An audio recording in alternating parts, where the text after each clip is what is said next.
If you're a small indie game dev making your first commercial game and you have no idea where to start marketing it, then today I'm going to show you 9 simple marketing fundamentals that most small indie game devs miss. And these are the same marketing fundamentals I learned after building 3 startups in the past 20 years. So here are 9 basic steps you can do to help you increase your chances of finding wishlists and customers. Okay, so step 1 is decide if this is a passion project or a commercial project. So every project needs to start with passion, right? But at some point during production, this passion project will turn into a commercial project. But unfortunately, this turning point often comes too late. So what I mean is, in classic indie game fashion, a game dev will make a game that they want to make, and once they put months or years of effort, energy, and money into this passion, then that's when they go out and try to find a market for their game. But this business strategy of, retroactively looking for a market only leads to frustration because often a game dev will discover what they want isn't what the market wants. So if you're serious about making a living developing games,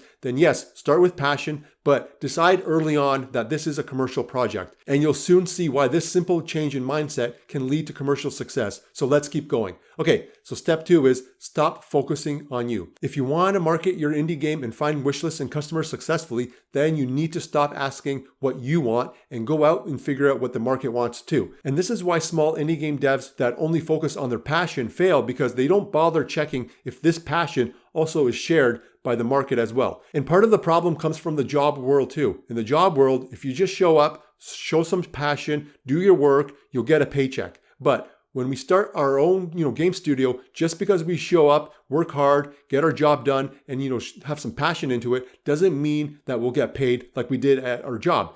Because showing up and getting things done is only half the work. The other half of the work is to go out there and see what we want is also what the market wants. So let me show you how. So in step 3, stop focusing on marketing techniques for now. So marketing isn't about, game trailers, professional Steam pages, posting on Reddit or Twitter, or, handing out keys to YouTubers. Because, thousands of small indie game devs put so much effort, time, and money into, these marketing techniques, and yet they don't see wish lists or customers. And all they're doing really is shouting into the void while their game gets ignored on Steam. And don't get me wrong, these techniques are important and are required, but before you do any of these techniques, there is one fundamental strategy that most game devs miss. So let me explain. Okay, step 4 is do what successful indie games did before they were successful. So on the surface, it seems like good marketing techniques are the reason for indie game success. So for example, everybody talks about how Bellatro's viral success was because they crafted a marketing campaign around streamers and YouTubers,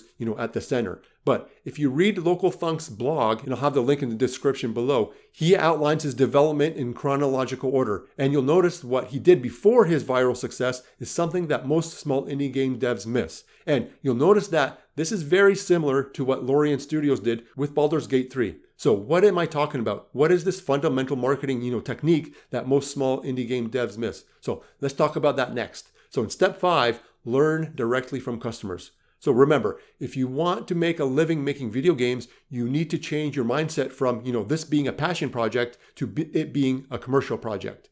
And part of your responsibility now is to figure out if your passion is also shared with hundreds or thousands of other people. And how you do this is by learning directly from customers. And that's the core fundamental marketing technique most small indie game devs miss. They don't understand the needs and wants of their customers, and they don't learn directly from customers. Basically, what they do is they just focus on their passion, and then when they get close to finishing their game, they retroactively go find a market. But often there is no market, and that's because a sample size of 1 isn't a good indicator if an idea is good or not. So a game dev needs to test their ideas with a bigger sample size and get some feedback, iterate, and produce a game that they want to make and a game that the market wants. And this is exactly what Local Thunk did with Bellatro. And if you read the blog post, you'll see that before the game went viral, Local Thunk spent a lot of time playtesting his game. And yes, he started with passion, but at one point, he knew that if he wanted to make a commercial game that was successful, he had to listen to his market's wants and needs. And this is also what Larian Studios did too, right? They spent 3 years playtesting the game and they learned directly from customers. And as a personal note, before my first startup success, I spent 4 years working on passion projects that all failed because I had no idea what the market wanted, right? But once I started to listen to what my customers wanted and needed and crafted my business around that, that's when I first saw my first huge huge financial success.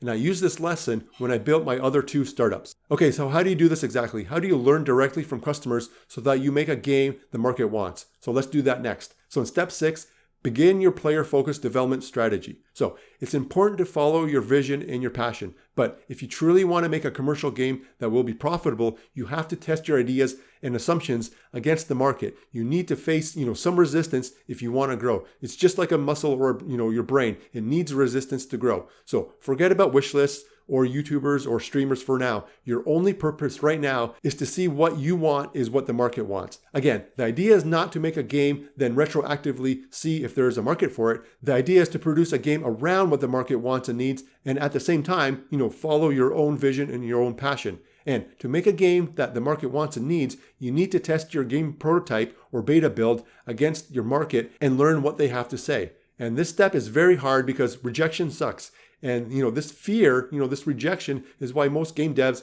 skip this fundamental marketing technique because they would rather work on their prototype and get it perfect. And so they go approach other game devs because it's a lot safer than, asking potential customers. And I get it. It's very hard to hear bad things about your game. So, game devs rather spend months or years perfecting their game and then hope that the market wants it. But business is a risk. It's not safe, and you have to face a lot of fears. So take your prototype and let's begin your player-focused development strategy. And to do that, let's do step 7, and that is gather feedback from players to make your game better. Okay, to start learning from customers, you have to figure out a way to get feedback. And the best way is Steam has a playtest feature where it gives developers a free, low-risk way to get feedback data for their game. And maybe you might be hesitant because at this point you might not have quality, marketing assets like screenshots, a trailer, capsule art done for your Steam page, right? But that doesn't matter. What matters right now is the idea and testing the idea. So think about it this way.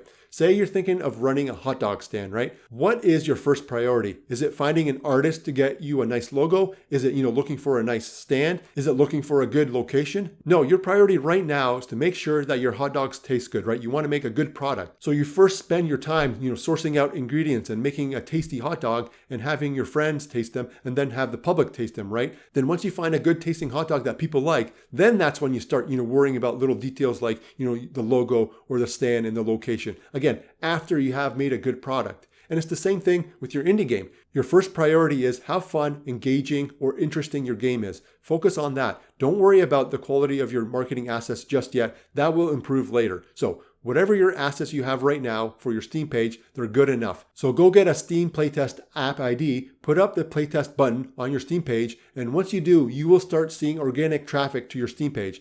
And it will go slow, and that's okay, because the idea here is small, incremental, organic growth. All right, let's move on to step 8, and that is direct feedback to one central spot.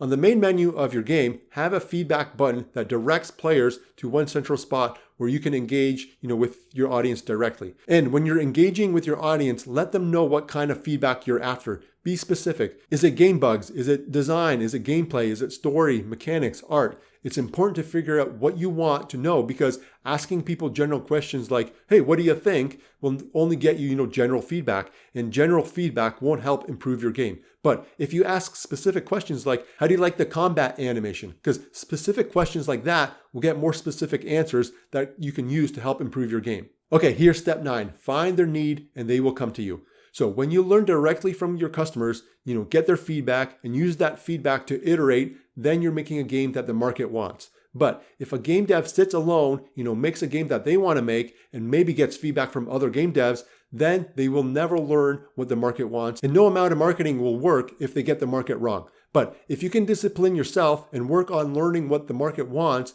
and follow your own vision and passion, then you'll start attracting customers, influencers, YouTubers, journalists, and streamers. And that's because when your game fulfills a want or need in the market, people come to you.